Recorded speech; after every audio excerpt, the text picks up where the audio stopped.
Bienvenue sur ce nouvel épisode de Sous la robe. Je suis très heureuse de recevoir aujourd'hui Valérie Dervieux. Bonjour. Bonjour. Valérie, vous êtes magistrate, mais vous avez d'autres fonctions. Je vais vous laisser les présenter. Alors, je suis présidente d'une chambre d'instruction à la Cour d'appel de Paris. Je suis également déléguée générale d'un syndicat, le syndicat Unité Magistrat, qui est dirigé par Béatrice Brugère. Je suis également référente laïcité pour le ressort de la Cour d'appel de Paris. Et je donne des cours à Paris 8. Je vous ai invité parce que Sous la robe est une émission qui parle de droit et que la robe est quelque chose qui est partagé par les avocats et les magistrats. Je vous ai aussi invité parce que vous avez une particularité dans cette profession, c'est que vous communiquez. Alors, vous communiquez pas pour vous mettre en avant vous. Vous intervenez notamment sur les réseaux sociaux, sur des affaires qui sont en général assez médiatiques pour, j'ai envie de dire, remettre l'église au milieu du village, mais en tout cas refaire un point sur les concepts juridiques qui sont en cause. Comment vous est venue l'idée de cette communication ? L'idée m'est venue en enseignant. J'expliquais aux étudiants, notamment ceux qui préparent le concours de la magistrature, l'actualité. C'est-à-dire, je leur présentais tout ce qui se passait à un moment T pour qu'ils puissent justement décrypter, analyser et surtout, c'est une expression que j'utilise beaucoup dans mes posts, se faire leur propre idée. Donc l'objectif, c'est effectivement d'expliquer. Alors des fois, l'objectif, c'est d'expliquer, mais ça peut être assez compliqué parce qu'il faut quand même être abordable, lisible et donner des références pour permettre au lecteur de se faire sa propre idée. Donc l'idée m'est venue comme ça, j'ai eu un petit peu peur au début, trouver une forme, un concept, pouvoir être reconnaissable et ne pas prendre parti, puisque une autre de mes formules préférées, c'est sans prendre parti. J'ai finalement trouvé un cadre qui paraît adapté et en tous les cas qui est reconnaissable. Et j'essaye de maintenir cet objectif en postant assez souvent des analyses d'actualité. Il y a deux concepts notamment qui ont été beaucoup commentés dans la presse généraliste, dans les médias en général, compte tenu des affaires au cours desquelles elles ont été abordées. La première peut-être dont on a entendu le plus parler cette année, parce qu'elle a été critiquée notamment dans l'affaire Le Pen, puis dans l'affaire de Nicolas Sarkozy, c'est l'exécution provisoire. Est-ce que vous pouvez rapidement revenir dessus et nous dire quelle est la question qui est posée au juge au moment de se prononcer sur l'exécution provisoire ? La question qui est posée au juge est celle de l'application immédiate d'une décision de justice, que ce soit une peine principale, une peine accessoire ou complémentaire. Une peine principale, ça peut être la prison ou une amende. La peine complémentaire, ça peut être une inéligibilité, je vais y arriver, puisque c'est ça qui était questionné dans une des affaires que vous avez citées. Et donc, on a des conditions juridiques, on a des motivations à faire, et on doit appliquer les textes en fonction du cas qui nous est soumis et de la personnalité qui est jugée au moment T. Donc la question c'est celle-là, est-ce que l'exécution provisoire, c'est-à-dire immédiate, est pertinente ? Est-ce qu'elle est susceptible d'être motivée et par quels éléments ? Et puis surtout, est-ce que ça porte pas atteinte, et ça c'est une question de principe, de manière disproportionnée, à la présomption d'innocence, puisque au moment où on rend la décision, on ne sait pas si la personne va interjeter appel ou pas. Donc la question est celle-là, c'est la question qui a été débattue par les uns et par les autres au regard des peines qui ont été prononcées et de la gravité des conséquences pour les personnes qui ont été condamnées. Et les juges y ont répondu en appliquant la loi. L'autre question qui peut se poser, c'est quels sont les moyens qui sont susceptibles d'être mobilisés par les personnes condamnées et leurs conseils pour obtenir la mainlevée de cette exécution provisoire en attendant qu'une décision soit rendue par la Cour d'appel. On y répond de manière différente en fonction des textes. C'est un petit peu compliqué, c'est parfois difficile à comprendre et on comprend, en tous les cas, les parties qui sont condamnées peuvent légitimement s'exprimer sur telle ou telle thématique, d'autant plus que ça les concerne directement et que ça a une incidence dans leur vie professionnelle, personnelle et leur avenir politique en l'occurrence. Est-ce que vous diriez que la médiatisation grandissante, en tout cas c'est l'impression qu'on peut avoir de ce type d'affaires, rend le travail des magistrats plus difficile ? Alors ça ne rend pas le travail des magistrats plus difficile, mais ça en change la nature. Le travail des magistrats, c'est travailler un dossier, préparer une audience, en tous les cas les magistrats du siège, et plus particulièrement ceux qui président les audiences, assurer la police de l'audience, c'est-à-dire faire en sorte que les débats se déroulent dans la sérénité, ensuite rendre une décision, et on voudrait leur demander ensuite de s'exprimer ou de justifier leur décision. Mais non seulement ce n'est pas leur travail, mais en plus, ils ne doivent pas le faire, parce qu'ils doivent rester impartiaux et respecter une obligation déontologique qui est l'obligation de réserve. Donc, ça a des incidences, bien évidemment, parce que quand vous êtes sous le feu des médias, qu'on utilise votre nom, qu'on le traîne dans la boue médiatique, la pression est quand même difficile. Et puis, on a aussi maintenant, avec les réseaux sociaux, des personnes qui peuvent menacer ou porter une appréciation qui est complètement, hors sol par rapport aux éléments du dossier. Donc, la question qu'on se pose plutôt maintenant, c'est comment réagir? Le magistrat ne le peut pas. Donc, est-ce que c'est le procureur de la République qui le doit, le parquet, ou est-ce que c'est le chef de juridiction? Et on a deux chefs de juridiction, le président du tribunal judiciaire de Paris et aussi le procureur de Bobigny, qui ont publié des articles en disant peut-être qu'il nous faudrait revoir la communication autrement, non pas pour justifier, mais pour expliquer.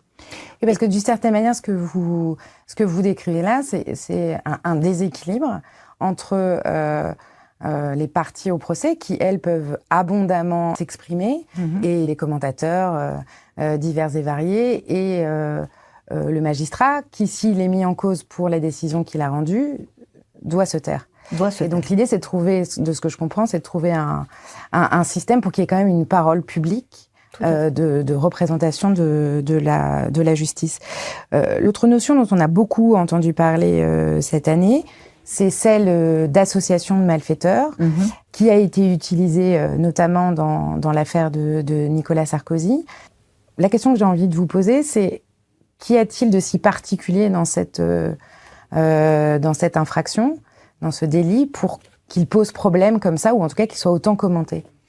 Il est surtout commenté par les avocats qui défendent leurs clients, et ils en ont le droit et ils ont parfaitement raison.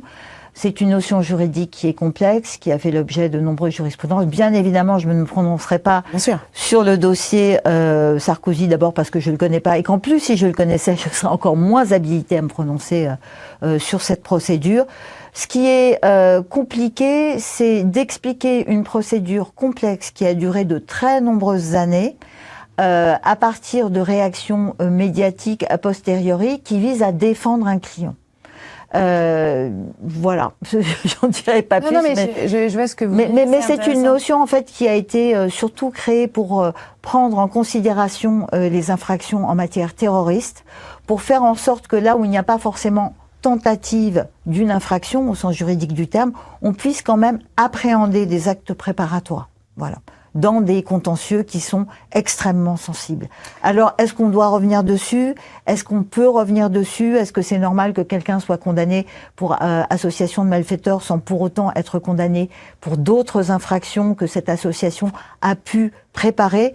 C'est un sujet juridique qui est extrêmement intéressant, que j'ai pas la prétention de vouloir développer ici. Je peux juste vous dire que suite à la procédure et à la polémique, Sarkozy et à la polémique qui avait eu lieu, j'ai fait un cours à mes étudiants d'IEJ pour leur expliquer la notion d'association de malfaiteurs.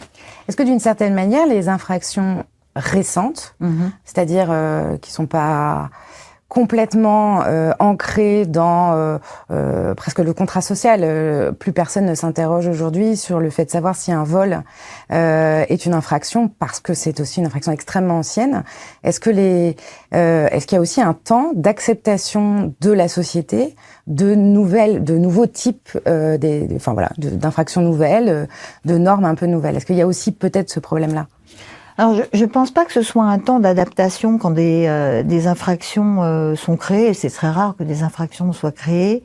Il y a premièrement un problème de légistique, c'est la manière dont le législateur rédige le texte et la manière dont le texte s'insère dans le corpus général. Ça, c'est un premier temps. Le deuxième temps, c'est effectivement la manière, puisque nous on utilise le syllogisme, dont on l'applique aux faits. Et le troisième temps, c'est la jurisprudence, c'est-à-dire quelle est la casuistique que les juridictions de fond ou la Cour de cassation en tirent. Et ça peut évoluer. Peut-être que le principal problème, c'est celui de l'instabilité du droit, plutôt. D'accord. L'autre sujet on a beaucoup parlé de justice cette année, on est très content, mais pas toujours en bien.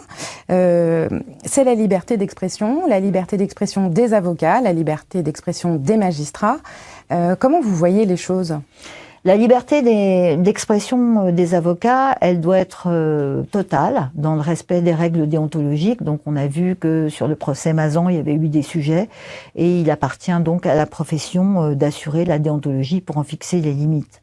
La liberté d'expression des magistrats, elle est définie par l'ordonnance statutaire qui permet une expression un peu plus libre pour les représentants des syndicats. Elle est définie aussi par la jurisprudence du Conseil supérieur de la magistrature.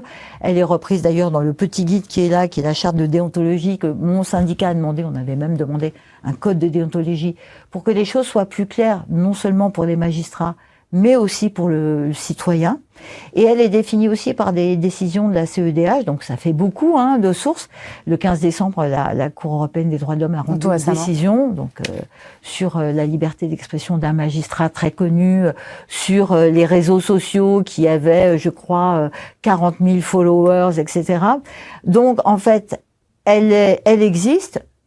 Elle est même souhaitée sur certains sujets d'intérêt général pour défendre des systèmes de valeurs qui constituent notre état de droit. La difficulté, c'est quand le citoyen considère qu'elle dépasse le devoir de réserve et qu'elle devient politique. Alors, on a 3 syndicats, ils ont chacun leur conception du devoir de s'exprimer et de la possibilité de s'exprimer.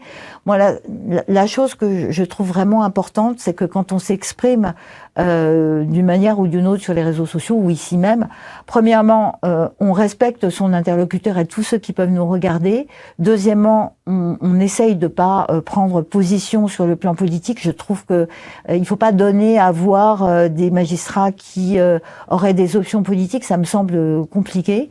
Et ensuite, qu'on soit susceptible toujours de justifier ce qu'on dit. Et dans mes posts, je donne toujours des références qui sont d'origine diverse et qui ne proposent pas forcément la même interprétation, pour se faire s'approprier. Oui, parce que le scandale du fameux mur des cons qui date maintenant, on voit que effectivement l'impression que le public peut avoir d'une orientation politique des magistrats est assez délétère sur l'impression qu'elle peut avoir du fonctionnement de la justice. Ça rejoint peut-être ce que vous dites sur le fait que... Cette affaire a été jugée, le syndicat en cause a été condamné. Il ne faut pas que le citoyen, n'importe lequel, quand il arrive devant une juridiction, puisse se demander si le juge va le juger pour ce qu'il pense, pour ce qu'il est, et pas pour ce qu'il a fait. Vous avez à côté de vous amené, on vous en remercie, votre robe, qui est d'ailleurs très belle. Qu'est-ce qu'elle représente pour vous ?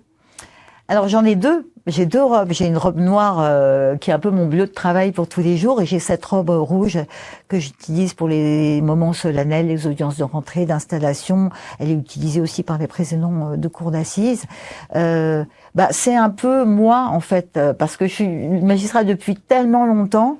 C'est un outil de travail, c'est une manière de respecter la fonction que je sers, c'est une manière aussi d'incarner la justice. C'est une fierté. C'est aussi un poids, au sens premier. Voilà, exactement. Et c'est toujours impressionnant, c'est-à-dire que quand je mets ma robe, je deviens ce que je fais, c'est-à-dire une fonction. Et donc ça m'oblige et ça me permet aussi de rendre des décisions qui peuvent être très lourdes, qui peuvent porter atteinte à la liberté des personnes. C'est un honneur et une responsabilité. Vous avez évoqué le fait que vous avez eu une assez longue carrière. Ouais. Est-ce qu'il y a une affaire qui vous a particulièrement marqué ? Alors j'ai été sur des entre guillemets grosses affaires qui ont l'affaire Elf ou d'autres procédures qui ont été un petit peu médiatisées, mais en fait c'est surtout les gens qui m'ont marqué et les erreurs que j'ai faites, des erreurs dans la prise en compte des personnes. Et donc c'est ou des scènes que j'ai pu voir. Ça vraiment ça marque. C'est difficile à vivre. C'est pas difficile à vivre, c'est-à-dire que dans la nouvelle charte de déontologie du Conseil supérieur de la magistrature, il y a une partie qui s'appelle humanité. En fait, la technicité est nécessaire, le travail est obligatoire, la disponibilité doit être totale puisque c'est un service public qui fonctionne 24 heures sur 24. Et l'humanité et la capacité de s'étonner, c'est une attention à l'autre qui doit être constante. Et c'est pas toujours évident. C'est pas toujours évident. Ouais. Qu'est-ce qu'en tant que juge, vous faites toujours? Ben, je travaille tout le temps. Non, en fait, c'est une intranquillité. Voilà. En tant que juge, je suis toujours intranquille. C'est-à-dire que le doute du philosophe, c'est... Je sais pas. C'est-à-dire que je me méfie des codes. Je vais toujours regarder s'il n'y a pas de la jurisprudence qui m'aurait échappé. J'essaye de me tenir au courant en lisant la presse pour voir s'il y a des affaires qui soulèvent l'attention des personnes pour pouvoir justement en parler à mes étudiants. Et cette intranquillité, c'est aussi pour préserver une capacité de s'étonner. C'est-à-dire que l'habitude, pour moi, est le contraire de ce que doit être un magistrat. Et qu'est-ce que vous ne feriez jamais? Qu'est-ce que je ne ferais jamais? Être sûr. C'est le pendant. C'est le corollaire. C'est-à-dire répondre comme ça sur un problème de droit sans chercher d'abord. Vous avez été juge du siège, vous avez été aussi au parquet. Est-ce que c'est finalement le même métier? Alors, c'est le même métier sans être le même métier. On tient beaucoup à l'unité du corps. Et c'est vrai que moi, j'ai adoré être au parquet. J'ai vraiment adoré parce que c'est extrêmement proactif, parce qu'on prend plein de décisions, contrairement à ce qu'on pense tout, à ce que oui, c'est pas forcément l'image qu'on a. Ouais. Parce que c'est aussi la participation aux politiques publiques. Quand j'étais à Pontoise, procureur adjoint, je me suis occupée des violences faites aux femmes. Et c'était le moment où il n'y avait pas encore les textes, il n'y avait pas encore le téléphone grave danger. On a fait beaucoup de choses avec la préfecture. Et on va participer avec les élus à des comités, à des réunions pour envisager la manière dont on fait les choses. La hiérarchie n'est pas du tout pesante en fait quand ça se passe bien et quand on a des idées. On peut mettre en place des idées, on peut être créatif dans le respect du droit bien évidemment. Et finalement, d'une certaine manière, on est beaucoup plus libre que les juges du siège. Et ça, c'est vraiment, c'est passionnant. Et pourquoi? Parce que en fait, on met en place des conventions. On essaye à partir du droit de créer des choses qui sont efficaces en lien avec les partenaires. On noue des partenariats et on essaye de penser le droit non pas comme quelque chose qui s'applique, mais comme quelque chose qui se vit et qui peut progresser. Et d'ailleurs, les principales innovations, elles viennent du parquet. Donc ça, c'est vraiment passionnant. Le siège, c'est le traitement de dossiers qui vous sont soumis. Vous connaissez le siège, vous connaissez le parquet, vous enseignez. Est-ce qu'on peut imaginer un jour que vous puissiez devenir ministre de la Justice? En tout cas, est-ce que c'est quelque chose qui vous intéresserait? C'est la question, hein. 1 euro TTC. J'ai fait plein de choses. Je pense qu'il y a des gens qui sont beaucoup plus doués que moi pour faire de la politique. J'en connais une notamment que je ne citerai pas, mais voilà. Ce sont des métiers passionnants. C'est pas le même que le mien. Je ne fais pas de politique. En fait. Et là-dessus, vous avez une préférence en tant que magistrat entre les ministres de la Justice issus de l'avocature et les ministres de la Justice issus de la magistrature ou finalement non? En fait, ce qui est important pour nous, c'est que le ministre de la Justice a un poids politique pour aller négocier avec Bercy les augmentations de budget. Voilà, ça c'est déjà quelque chose. Ensuite, ce qui est important aussi, c'est d'avoir des ministres de la Justice qui soient capables d'appréhender le terrain en s'entourant bien ou en y allant aussi directement. Donc chacun a sa personnalité, chacun a ses avantages et ses inconvénients. Oui, il n'y a pas de corporatisme spécialement. Et donc, moi, j'ai quitté un syndicat quand il a dit que c'était une déclaration de guerre que d'avoir nommé un certain ministre de la Justice comme ministre de la Justice. Ça m'a profondément choqué. C'est pas aux magistrats de choisir leur ministre de la Justice. Les magistrats et les syndicats doivent faire en sorte de pouvoir travailler avec eux. Est-ce qu'il y a un principe qui vous tient particulièrement à cœur? C'est la sérénité, en fait. C'est le principe de... Pour une intranquille, c'est la sérénité. Oui, non, mais en fait, on doit être intranquille et assurer la sérénité des débats, par exemple, ou assurer la sérénité des... C'est pas un principe, le principe qui me tient particulièrement à cœur, c'est bien évidemment le contradictoire, parce que la première fois que vous arrivez, quand vous êtes magistrat, je me rappelle très bien quand je suis arrivée jeune magistrat de 23 ans sur mon premier poste, on écoute une partie et on se dit, il a raison. Puis on écoute l'autre partie, on se dit, il a raison aussi. Puis on regarde le dossier et on se dit, c'est autre chose. Le contradictoire, c'est vraiment la substantifique moelle de notre fonction.